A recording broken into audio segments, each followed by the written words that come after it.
Hello there, and welcome back to the Pocket English Podcast. I am so happy you found a few minutes in your busy day to join us. I'm Sarah.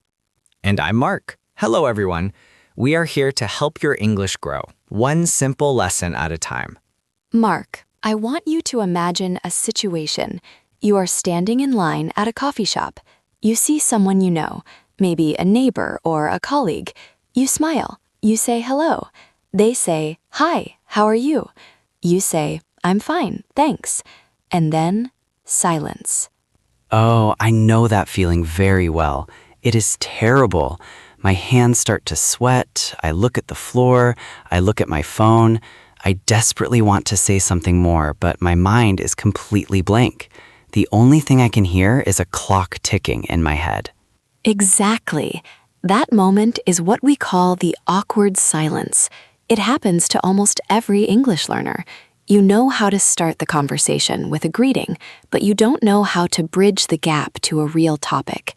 You feel stuck. It feels like there is a giant hole between hello and a real conversation, and I don't know how to jump over it. That is a perfect description, and that is why today we are going to build a bridge. We are going to teach you a simple 3-step system that acts as a bridge over that awkward silence. By the end of this episode, you will be able to survive the first 2 minutes of any small talk conversation without panic. That sounds like exactly what I need, a bridge. So what is the first step? The first step is called the observation. Mark, when you panic, where is your focus? Are you thinking about the other person, or are you thinking about yourself? I am definitely thinking about myself. I am thinking, my grammar is bad, or I don't know the words, or I look stupid. Right, and that is the trap. When you focus on yourself, you freeze. The observation step forces you to look outside. To build the bridge, you simply make one comment about the situation you are both in right now. The situation we are both in? You mean like the physical place? Yes, the environment. Think about it. If you are standing in line at a coffee shop, what is true for both of you? Well, the line is long, or maybe the coffee smells good, or maybe it is noisy. Perfect. Those are observations. You are sharing a reality. It's safe because you don't have to talk about your private feelings yet. You just talk about the room. So instead of standing in silence, you say, "Wow, it is really busy in here today." I see. Or if I am at the bus stop and it is freezing cold, I can say, "It is so cold this morning." Exactly. That is step 1. You observe something simple. You don't need difficult vocabulary. This bus is late. The music is loud. The weather is nice. Simple is better. Okay, I have made my observation. I said, "It is really busy in here."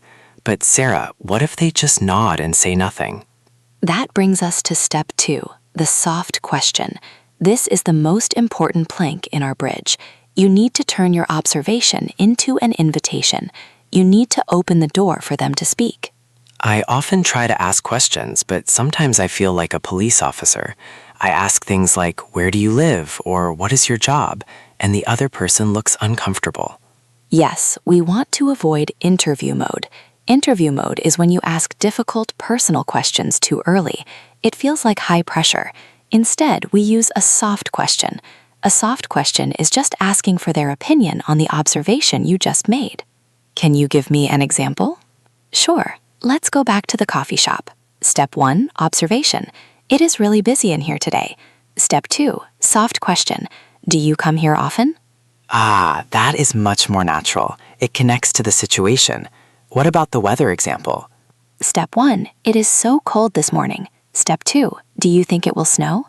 I like that. It takes the pressure off me. I am just asking them to predict the weather. I am not asking for their life story. Exactly. You can also use what we call a question tag. This is very common in spoken English. You simply add a little tail to your sentence, like, "Isn't it?" or "Don't you think?" So I could say, "This line is incredibly slow, isn't it?" Perfect. That is a great soft question. It demands an answer, but it is a very easy answer. The other person only has to agree with you. You are making it easy for them to talk to you. And before we move to the final step, if you are enjoying learning these simple patterns, please take a moment to subscribe to our channel. It helps us create more pocket-sized lessons just for you. Okay, Sarah, so I have made an observation and I have asked a soft question. The other person has answered. They said, yes, I come here every day. The coffee is great. Now what? Do I have to tell a long story? Not yet. You are not ready for a long story yet. This leads us to step 3, the reaction. This is the glue that holds the conversation together. Many learners forget this. They just stand there silently while the other person speaks. That makes the other person feel like you are not listening. So I need to show I am listening. But what if I don't understand every word they say? That is the beauty of the reaction. You don't need to understand every word. You just need to match their emotion with a simple word or sound. If they say something happy, you sound happy. If they say something sad, you sound sympathetic. What are some good reaction words for our listeners to keep in their pockets? If they share a fact, like, I come here every day, you can simply say, really? Or, oh wow. Really is my favorite. You can use it for almost anything. It is a magic word. If they complain, like, I have been waiting for 20 minutes, you can say, oh no, or that is terrible, or simply, that's true. That's true. I like that one. It shows I agree with them. So let's put the 3 steps together. The observation bridges the silence. The soft question invites them to walk across the bridge. The reaction keeps them on the bridge with you. Observation, soft question, reaction. It sounds simple when you break it down like that. Shall we try a simulation? Mark, I want you to act as the stranger. Our listeners are going to practice the bridge. Listeners, imagine you are in an elevator. It is going up very slowly. Mark is standing next to you. Okay, I'm ready. I'm standing in the elevator looking at the numbers. Step 1, the observation. The elevator is slow. Listeners, in a loud voice, say something about the elevator. Go.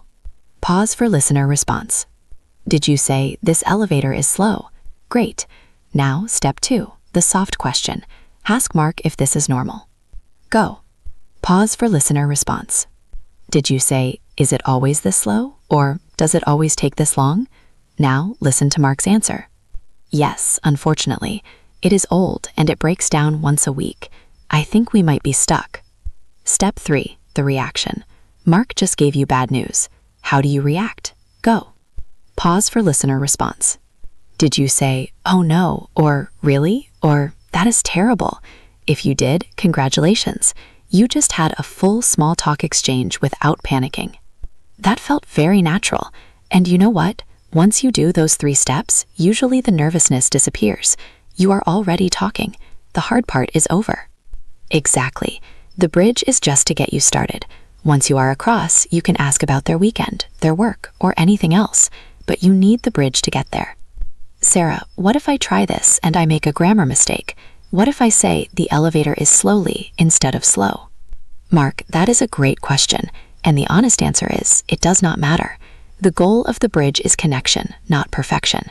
If you smile and point at the slow elevator, they will understand you. The only failure is silence. The only failure is silence. I need to remember that. It is better to speak with a mistake than to stand there like a statue. Precisely. So here is my challenge for you this week. Next time you are out in the world, maybe at the grocery store, waiting for a bus, or even in the office kitchen, I want you to try step 1. Just step 1. Make an observation to yourself in English. Look at the situation and find one sentence. The apples look fresh. The bus is late. The coffee pot is empty. Yes, practice finding the observation. And if you're feeling brave, try step 2. Turn to the person next to you and use your soft question. You might be surprised at how happy people are to chat. Most people are bored when they are waiting. They actually want someone to build a bridge for them. You are doing them a favor. That is a wonderful way to think about it. You are not bothering them. You are helping them pass the time. Thank you so much for listening to Pocket English today. If you enjoyed this lesson, please hit the like button and subscribe. It tells YouTube that you want more practical speaking tips. And don't forget to practice your bridge.